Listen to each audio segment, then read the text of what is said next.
오늘도 함께 우리가 말씀을 계속해서 보겠습니다. 사도행전 20장 22절에서 24절. 사명이 이끄는 삶. 보라, 이제 나는 성령에 매여 예루살렘으로 가는데 거기서 무슨 일을 당할는지 알지 못하노라. 오직 성령이 각 성에서 내게 증언하여 결박과 환난이 나를 기다린다 하시나 내가 달려갈 길과 주 예수께 받은 사명 곧 하나님의 은혜의 복음을 증언하는 일을 마치려 하면은 나의 생명조차 조금 더 귀한 것으로 여기지 아니하노라. 아멘. 우리의 삶은 마치 이 옷감 짜는 것과 같다고 많이 말하죠. 옷감은 줄 하나로 짜는 것이 아니라 이 날줄과 시줄이 서로 엮여가면서 천을 만들어 갑니다. 우리의 삶이 똑같다고 말하죠. 우리가 살아가면서 우리가 무엇을 하는가, 또 그것을 왜 하는가, 또 어디로 가는가, 언제 가는가, 이것이 우리의 삶이 갖고 있는 기본입니다. 이것에 의해서 우리의 삶은 하루하루가 짜여져 가고 또 한 주간씩 짜여져 가고 또 이것은 한 달이 되고 우리 어느 삶의 한 기간들이 돼가면서 우리 인생의 삶이 이루어져 가는 것이죠.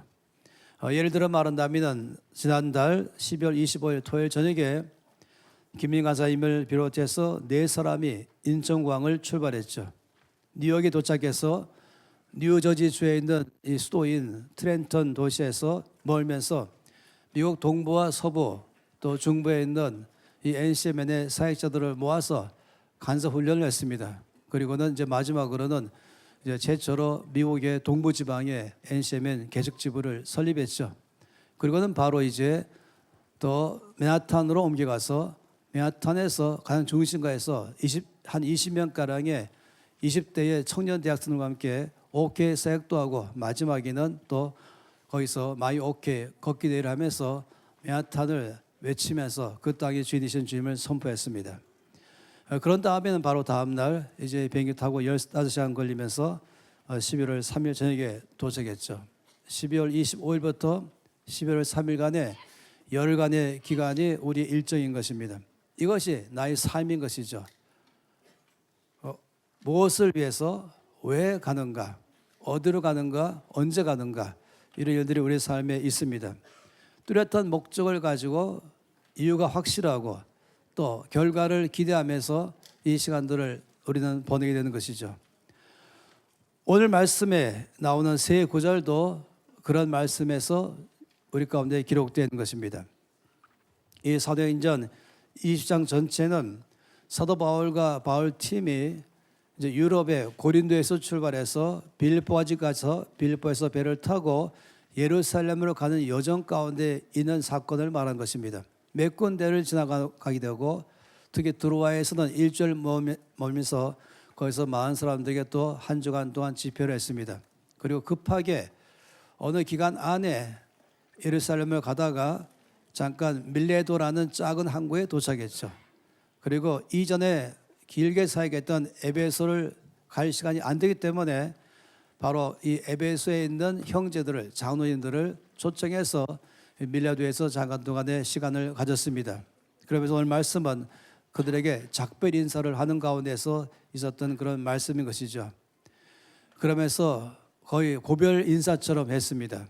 우리 이미 보았던 것처럼 이렇게 말했죠. 보라, 이제 나는 성령에 매여 예루살렘으로 간다. 거기서 무슨 일을 당할는지 알지 못한다. 오직 성령이 각 성에서 내게 증언하여 말씀하시기를 결박과 환난이 나를 기다린다고 하신다. 그렇지만은 나의 달려갈 길과 또 주 예수께 받은 사명, 곧 하나님의 은혜의 복음을 증언한 일을 마치려 하면은 나의 생명조차 조금 더 귀한 것으로 여기지 아니하노라 라고 말했습니다. 그는 지금 예루살렘을 향해서 가고 있습니다. 목적이 명확합니다. 무엇 때문에 가는지를 확실하게 밝혔습니다. 바울의 결단과 헌신의 삶이 그 안에 보이는 것이죠. 우리 이걸 보면서 우리의 삶에도 어떤 삶의 가치가 우리에게 있는지, 내 삶은 어떤 방향으로 가고 있는지 함께 보기를 바란 것이, 바울이 예루살렘에 갈 때에 이미 그 안에서 말씀한 게 있습니다. 그가 가면은 대환영하는 무리가 기다린 것이 아니라고 말했습니다. 꽃다발을 준비하고 빵배를 준비하면서 그를 환송하는 박수갈채를 보내면서 환영 무리가 아니라고 말했습니다. 오히려 결박과 환란이 그 앞에 있다라고 말씀했죠. 이 말씀 보았던 것처럼 오직 선이 각성해서 나에게 증언하기를 결박과 환란이 나를 기다린다 라고 말했습니다. 이것은 어떤 사람들이 말한 것이 아닙니다. 놀랍게도 성령 하나님께서 말씀했습니다. 그것도 한 번만 아니라 들리는 도시마다에 각 성에서 매번 도착할 때마다 거기에 믿는 사람을 만나게 되고 그때마다 성령께서 그 사람들을 통해서 앞으로 바울이 예루살렘에 가는 그 길에는 환난과 결박이 있다라고 말씀하는 것입니다. 일반적으로 내가 앞으로 갈 때에 내 앞에 이런 일이 있다라고 말하면 머뭇거리게 되죠. 주저하게 됩니다. 그리고 어떻게 하면 피해갈 것이 없을까? 아니면 계획을 변경하거나 아니면 계획을 캔슬하거나 하면서 가지 않을 수가 있는 것입니다. 왜냐하면 두려움 때문인 것이죠. 어려움에 대해서 정면으로 부딪히기 힘들기 때문에 그렇습니다. 그래서 뒷걸음을 치기 마련입니다. 그렇지만은 바울은 이 소식을 여러 차례 듣고도 그 일정을 취소하거나 변경하지 않았습니다. 그 이유가 무엇인지 아십니까? 이 말씀 속에서 22절에 명확하게 말했죠. 보라, 이제 나는 성령에 매여 예루살렘으로 간다 라고 말했습니다. 바울이 예루살렘에 가는 그 모든 상황은 성령에 매였기 때문인 것입니다. 성령께 매였다. 여러분 알지 않습니까? 우리 각 사람은 무엇인가 매여 살고 있죠. 환경에 매이는 사람도 있고 또는 재물에 매인 사람도 있습니다. 사람들의 말에 매인 사람도 있어요. 또는 사람들의 시선을 의식하며 그 시선에 매인 사람도 있죠. 또는 자신의 욕심 때문에 매여 사는 사람도 있습니다. 혹시 여러분 중에 어떤 사람들은 나는 절대 아무것도 매여 있지 않습니다. 난 저희합니다 라고 말한다면 스스로 속이는 것이죠. 반드시 내 삶에 나쁜 의미만 말하는 게 매인 것이 아닌 것이에요. 나의 삶을 이끌어가는 삶을 말하는 것이죠. 무엇인가 기준점 때문에 이유 때문에 그 삶을 사는 것입니다. 자기 뜻을 따라 살아간다고 한다면 그럼 자기 뜻에 따라 매여 사는 것입니다. 환경 따라 살아간다면 그 환경에 매여 사는 것이죠. 사람의 말에 따라 살아간다면 그러면 사람에게 매여 사는 것이죠. 근데 바울은 성령에 매였다라고 말합니다. 그것은 그의 의지나 그의 감정이나 그의 환경 따라 가는 것이 아닌 걸 말한 것이에요. 그의 모든 행동은 성령을 따라간다고 말한 것입니다. 하나님의 뜻이 그의 삶을 주도한다 이렇게 말할 때 이것이 바로 성령에 매인 것이죠. 시몬 베드로는 직업이 어부였습니다. 어릴 때부터 어부로서 잔뼈가 굵은 사람이죠. 그는 전문가 어부로서 어느 날은 밤새도록 고기를 잡았지만 한 마리도 잡지 못하고 날이 새었습니다. 그때 주께서 그 베드로에게 깊은 데로 가서 금을 내려 고기를 잡으라 라고 말씀했죠. 이때 베드로의 답변이 놀랍지요. 선생님, 우리들이 밤이 새도록 수고했으되 잡은 것이 없습니다. 그렇지만은 말씀에 의지하여 내가 그물을 내리겠습니다 라고 답변하고 배를 저어서 깊은 데로 가서 그물을 내렸습니다. 그의 경험이나 그의 생각, 그의 모든 환경은 그에게 다르게 말합니다. 넌 이미 지난밤에 여러 차례 깊은 데로 갔지 않냐? 그리고 여러 차례 그물을 내렸지 않냐? 그랬지만 한 번에 못 잡았지. 또 마찬가지야. 지금도 가봤자 소용이 없어. 해봤자 안 될 거야. 이것이 그의 경험이 그에게 말하고 있습니다. 그의 생각이 그에게 말하는 것입니다. 그의 느낌도 그렇게 말하는 것입니다. 그렇지만은 베드로가 그날 깊은 데로 갔습니다. 다시 그물 내렸습니다. 그것은 말씀에 의지한 것입니다. 이것이 말씀에 매였다고 말한 것입니다. 주의 말씀에 매여서 그가 깊은 데로 가서 그물을 던진 것이죠. 이것이 바로 다르게 말한다면 사명이 이끌리는 삶을 말한 것이에요. 성령의 음성에 귀를 기울이고 주님의 뜻을 알아듣고 그리고 주의 인도하심 앞에 순종하면서 기꺼이 따라가는 삶, 이것을 흔히 우리가 사명의 메인 삶이라고 말하는 것이죠. 바울이 말하는 그 뜻은 그를 말한 것입니다. 특별히 24절은 아주 가장 성경에서 강조하고 있는 감동적인 말씀 중에 하나이죠. 내가 달려갈 길과 주 예수께 받은 사명, 곧 하나님의 은혜의 복음을 증언한 일을 마치려 하면은 나의 생명조차 조금도 귀한 것으로 여기지 아니한다 라고 말했습니다. 바울은 이 안에서 확실하게 말하기를 세 가지 면으로 말했습니다. 첫째는 나는 내가 달려갈 길이 있습니다. 나는 다른 사람들의 길이 아니라 주께서 나에게 맡기신, 나에게 주어진 길, 이것이 내가 달려갈 길입니다 라고 말한 것이에요. 여러분이 질문하고 싶어요. 여러분도 동일하게 이렇게 말할 수 있는가 하는 것이에요. 나는 나의 달려갈 길이 있는가? 내가 원하는 것이 아니라 주께서 나에게 말씀하신 그 길로 나는 달려가기로 결정했는가? 아니면 그 길로 가기로 결정이 한 적이 있는가? 현재 나는 지금 그 길로 달려가고 있는가? 바울은 명확하게 나는 달려갈 길이 있습니다. 두 번째 말하기를 나는 주 예수께 받은 사명이 있습니다 라고 말했어요. 그 사명은 하나님의 은혜의 복음을 증언하는 것이 나의 사명입니다 라고 말한 것이죠. 이 복음이라고 말했어요. 은혜의 복음을 증언한다. 한마디로 복음을 증언한다. 이 복음이라는 것은 복된 소리라는 것에 대한 줄임말인 것이죠. 복된 소리. 영어로 말하던 good news. 아주 좋은 소식, 기쁜 소식. 이것이 우리가 복음이란 말로 쓰고 있습니다. 어떤 것이 우리에게는 굿뉴스입니까? 저는 가장 큰 굿뉴스를 말씀 안에서 여러 군데 봅니다. 요한복음 3장 16절은 엄청난 저에게는 굿뉴스입니다. 하나님이 나를 이처럼 사랑하셔서 독생자를 주셨으니 이는 그를 믿는 자마다 멸망하지 않고 영생을 얻게 하려 하심이라. 이건 굿뉴스이죠. 왜 이것이 굿뉴스입니까? 로마서 3장 23절 말씀에는 모든 사람이 죄를 범하였음에 하나님의 영광이 이르지 못하더니 라고 말했어요.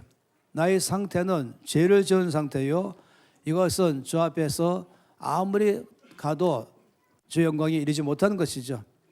6장 23절 말씀에는 더 말씀하기를 죄의 삭은 사망이요 라고 말한 것입니다. 이것이 모든 사람에게 내려진 선언인 것이죠.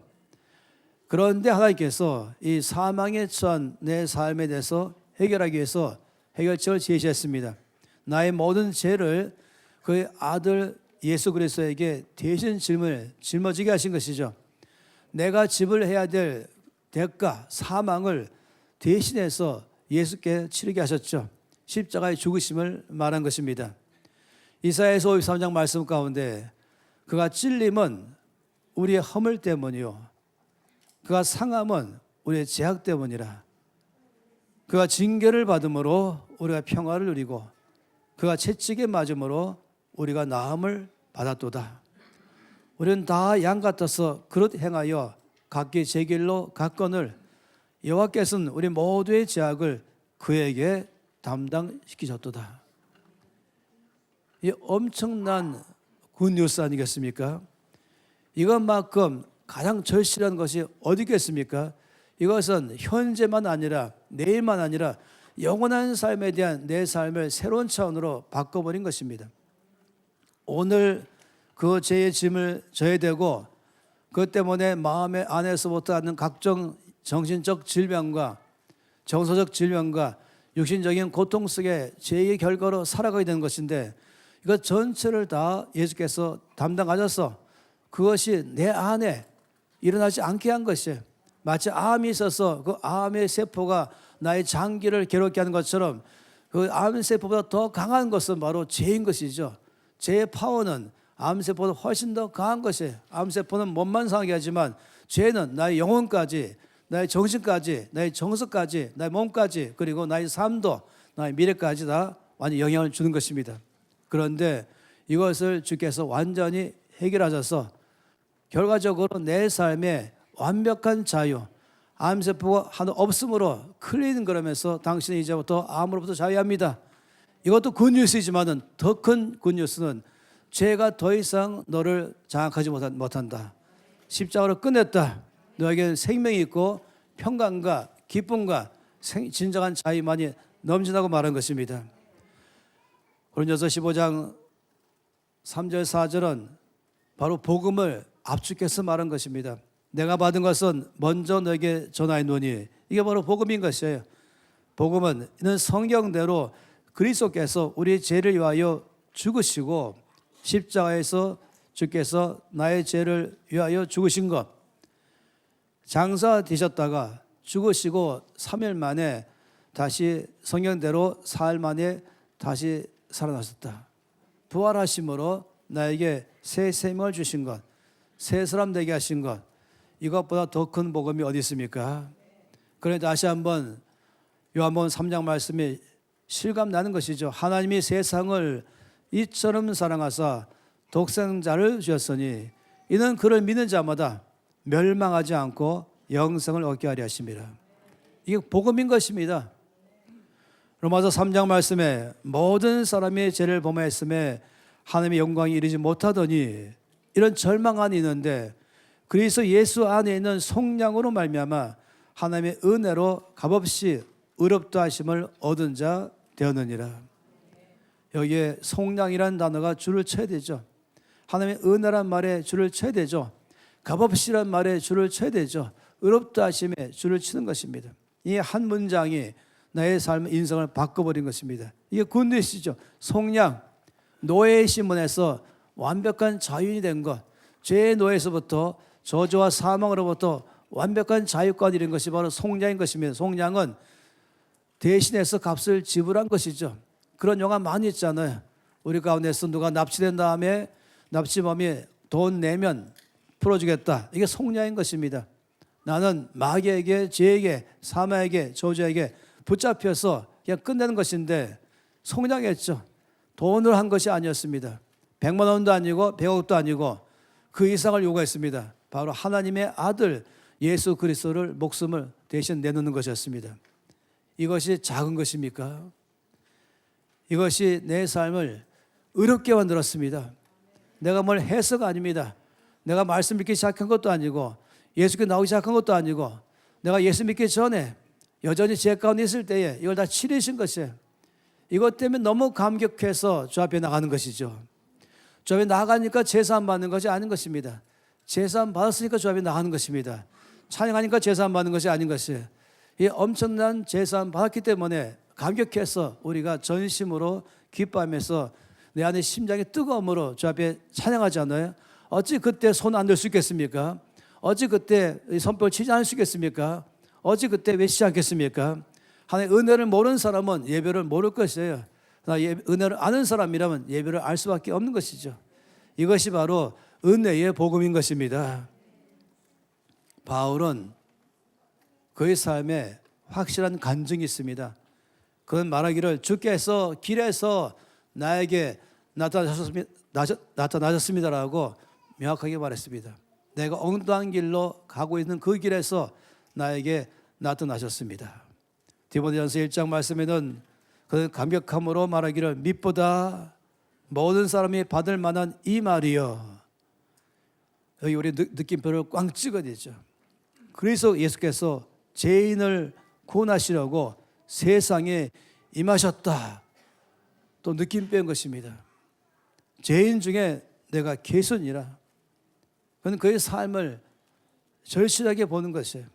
그러나 이게 중요해요. 그러나 내가 긍휼을 입은 까닭은 예수 그리스도께서 내게 먼저 일체 오래 참으심을 보이사 또 기다리시고 회개할 기회를 또 기다리시고 기회 주시며 또 기다리시고 강박하니까 계속적으로 거스르고 살아가다가 마지막에 이제 다메섹에서 꼼짝없이 만나게 하신 것이죠.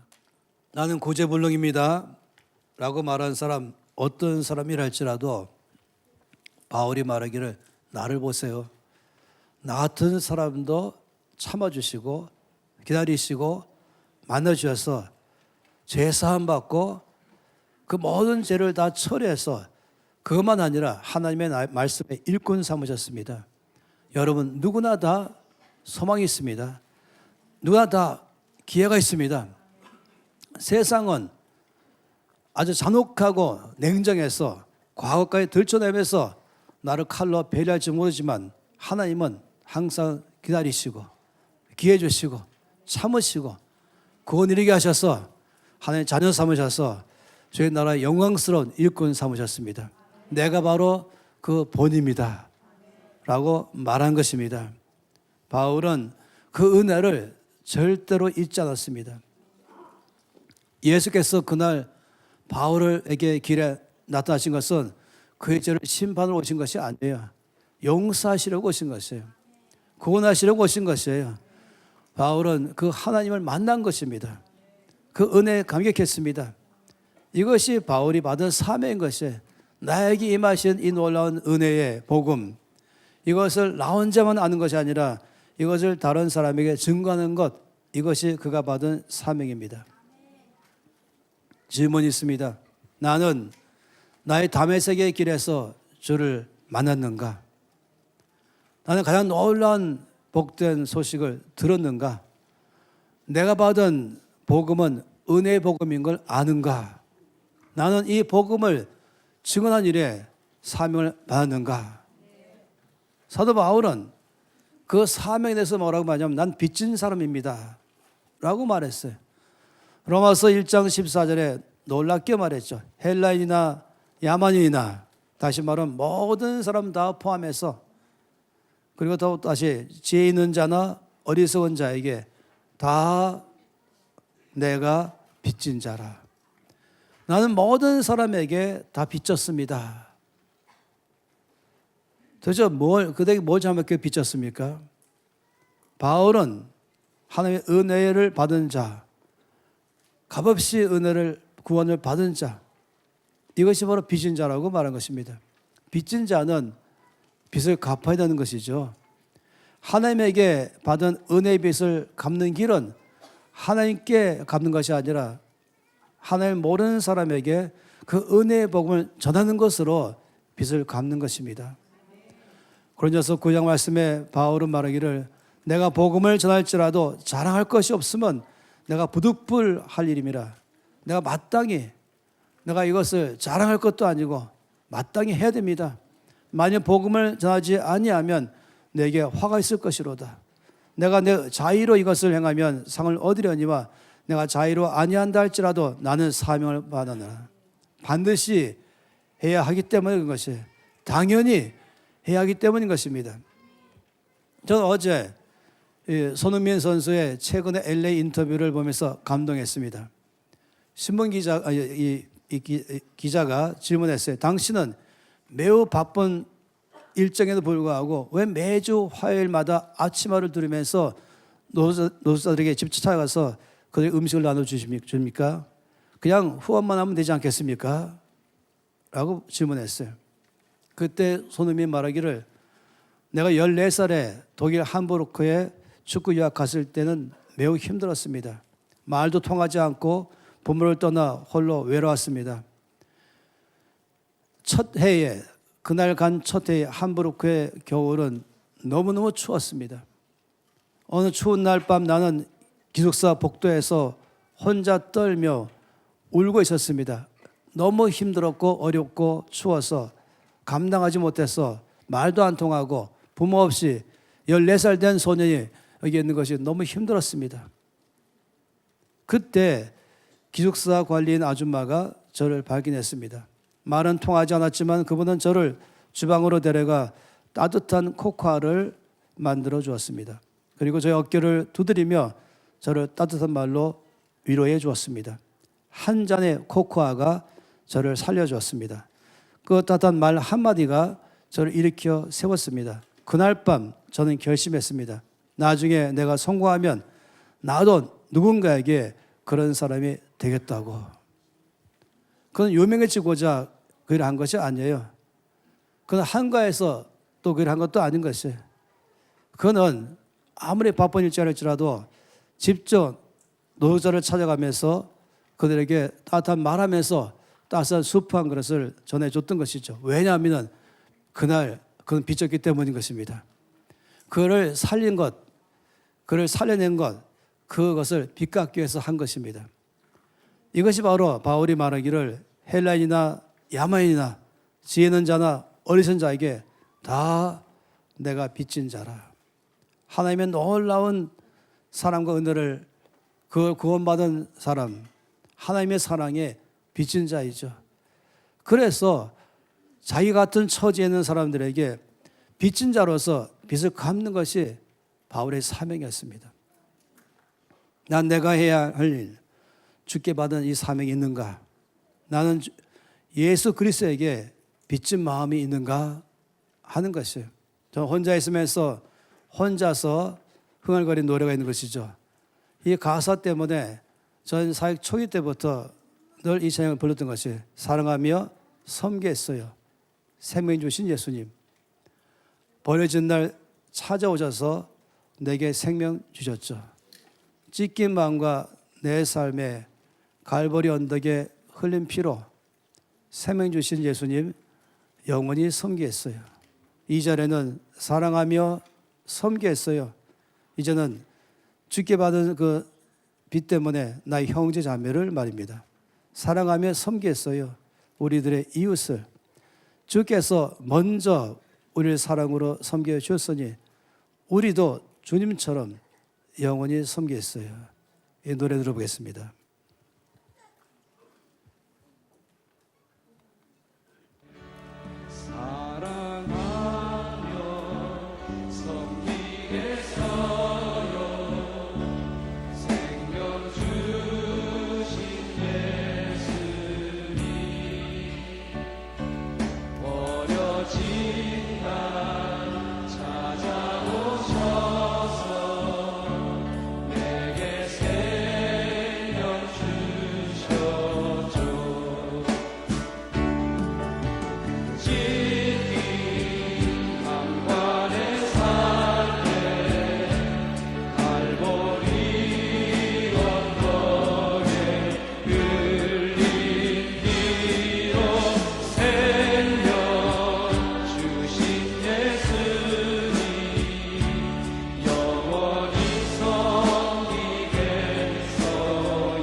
옆에 계신 분들하고 우리 마주보고 사랑하며 섬기겠어요.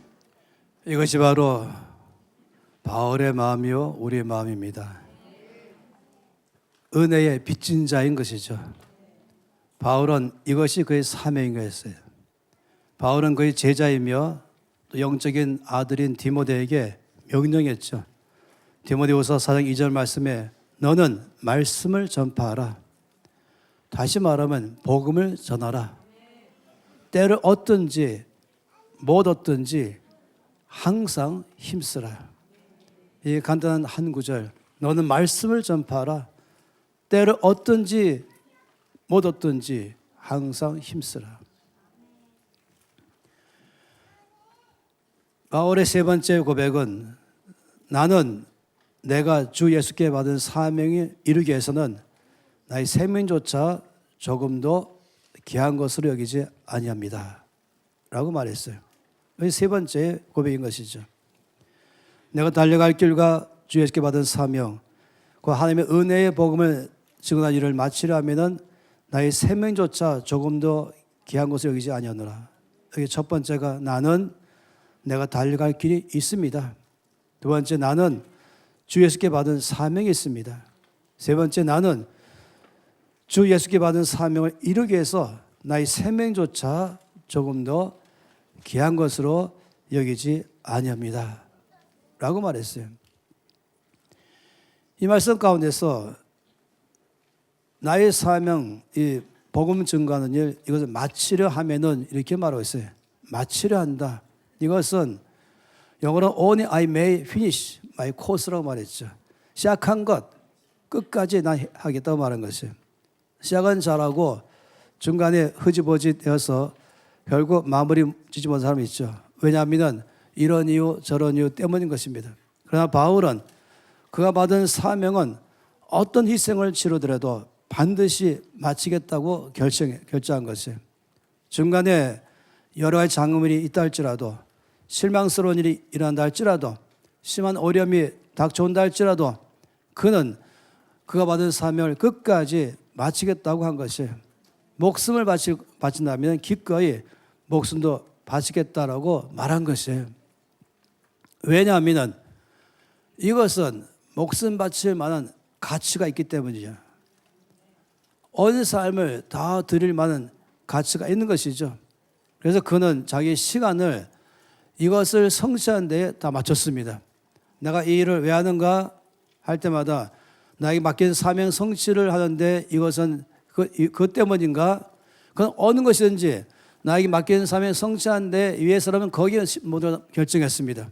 어디 가는 것, 뭘 하는 것, 자기가 갖고는 열정, 자기 시간, 자기 세포 하나하나, 자기가 갖고는 모든 소유, 재물 다 포함해서 심지어 자기 생명까지라도 이것 한 가지를 이루는 데에 몽땅 다 쏟아내기로 결정한 것이죠. 그는 어떤 결정하더라도 전적으로 이 사명 성취하는 데만이 다 이루는 데 초점이 되는 것입니다. 그 앞에 환난과 핍박이 기다렸지요. 그의 가는 길을 가로막으면서 못 간다라고 막았지요. 그럴 때 바울은 그 앞에서 우물쭈물하지 않았어요. 주저하지 않았죠. 피할 길 없나를 살피지 않았어요. 그는 포기하지 않았어요. 뒤돌아가지도 않았죠. 그는 담대히 자기 앞에 있는 환난과 똑바로 보면서 자기 앞에 있는 핍박과 똑바로 보면서 맞짱 떴습니다. 그리고 말해 비켜라. 나는 나의 갈 길을 너는 내 길을 막을 수 없다. 라고 말한 것입니다. 핍박도 환난도 바울을 감당하지 못했죠. 그러니까 두목이 나섰어요. 바로 사망이라는 죽음의 두목입니다. 가장 세죠. 그런데 바울은 그 죽음조차도 그의 가는 길을 막지 못한다라고 말했습니다. 사망이 그 앞에 딱 서면은 모두 떨기 시작하죠. 좀 살려달라고 말하죠. 바울은 그 앞에서 맞짱 떴습니다. 그건 자기 목숨을 던져버린 것이죠. 자기 목숨을 내놓는 사람은 두려울 것이 없습니다. 자, 농담 삼아서 감기가 내 집 앞에 문을 두드리면서 안녕하세요 들어갈까 말할 때마다 나는 지금 너와 노닥거릴 시간이 없다. 나는 사명이기 때문에 감기야 너 내 길을 막지 못한다. 인생의 삶을 살면서 별별 내 마음을 흔들고 내 길을 가로막고 주저하게 하고 포기하게 하고 낙심하게 하는 일 얼마나 많이 있습니까? 사람의 말 때문에 이것 때문에 저것 때문에 그래서 못하겠다 안 하겠다 그만두겠다는 것이죠. 그렇지만은 이 사명 성취 앞에 그 어떤 것도 막을 수 없는 것입니다. 왜냐하면 이것이 나의 삶의 인생의 가장 큰 가치가 있는 것이에요. 어떤 사람들의 말 때문에 낙심한다 할지라도 낙심해서 난 죽겠네 못 살겠네 그만두겠네 하는 것이 아니라 내 맡은 사명 성취하는데 넌 내 길을 막을 수 없다. 이것이 바로 바울의 고백이죠. 나는 나의 시간을 내놓을 수 있는가? 이 사명 성취 위해서 나는 기꺼이 나의 재능을 이 사명 성취 위해서 드릴 수 있는가? 나는 이 사명 성취 위해서 기꺼이 나의 재물 전체도 거기에 드리겠는가? 나의 자녀도 이 사명 성취 위해서 주님 원하신다면 기꺼이 드리겠는가? 나의 목숨도 주께서 원하신다면 이 사명 성취 위해서 난 기꺼이 내놓을 수 있는가?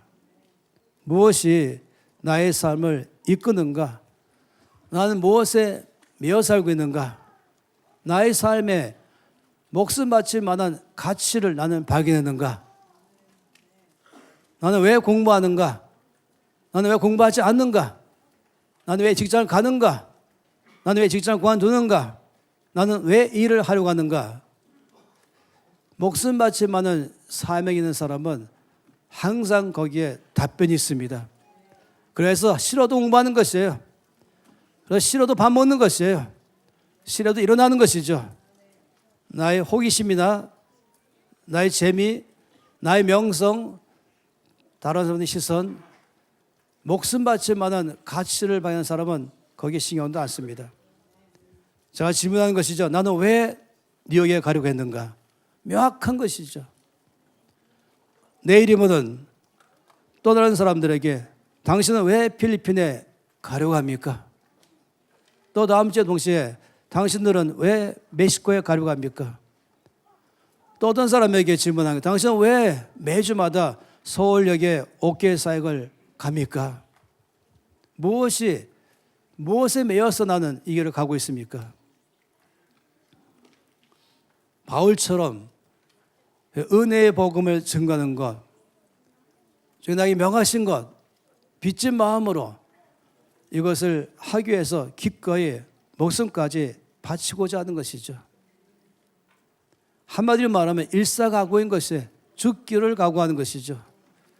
일사각오, 이 사명 성취 위해서 목숨까지 내놓고 죽기를 각오하는 그런 사람 앞에는 그 어떤 것도 막을 수 없습니다. 그런 사람은 시험 들었단 말이 사치스럽게 들리는 것이에요. 난 요즘 여러 가지 면에서 시험 들었다, 이런 말, 목숨 바치는 사람에게는 그런 말 자체가 단어에 없습니다. 조금만 누가 말하면은 관두겠다, 힘들다, 시험 들었다, 여러분 그런 사명 성취가 있는 사람이라면 그런 말 하지 않습니다. 목숨 바칠 만한 일이 있다면 거기에 모든 걸 다 맞추는 것입니다. 기쁨도 이것을 위해서, 슬픔도 이것을 위해서, 성공도 이것을 위해서, 실패도 이것을 위해서 몽땅 다 이 사명 성취에 다 맡겨버린 것이죠. 나는 일사각오의 정신이 있는가 하는 것이, 다시 한번 이 말씀을 기억해 보세요. 이 속절의 말씀을 심장에 세우고 싶어요. 보라, 이제 나는 성령에 매여 예루살렘으로 간다. 거기서 무슨 일을 당할런지 나는 알지 못한다. 오직 성령이 각 성에서 내게 증언하여 말씀하시기를 결박과 환난이 너를 기다린다 하시지만, 내가 달려갈 길과 주 예수께 받은 사명, 곧 하나님의 은혜의 복음을 증언한 일을 마치려 하면은 나의 생명조차 조금도 귀한 것으로 여기지 아니합니다. 이것이 바울의 고백이죠. 이것이 또한 우리의 고백이 되도록 해야겠습니다. 이런 삶을 사는 사람이 바로 성령에 매인 사람이요 사명이 이끄는 삶을 살아가는 것입니다.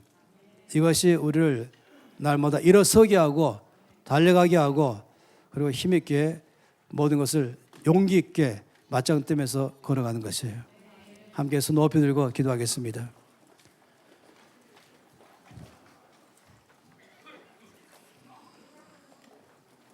나는 기꺼이 나에게 주신 사명을 위해서 내 목숨조차 내놓을 만한 각오가 있는가 하는 것이에요. 난 기꺼이 이것을 위해서 이것에 나의 모든 것 전체를 다 드릴 것인가. 많은 유혹과 어려움과 핍박이 옳지만, 내 길을 가로막는 수많은 것이 있지만 그때마다 맞짱 뜨면서 난 목숨을 바칠 것입니다. 나는 사명이 있습니다. 나는 사명이 이끄는 삶을 살 것입니다. 이렇게 우리 함께 고백하기를 바란 것입니다. 그렇게 주 앞에 외치기를 바란 것이에요. 우리가 주여 한번 부르고, 아버지 바울처럼 복음을 위해서라면 내 목숨까지도 내놓고 갈 수 있는 아버지가 그 길로 저를 이끌어 주십시오. 그렇게 살기를 결단합니다. 주여 한번 부르고 통성으로 기도하시겠습니다.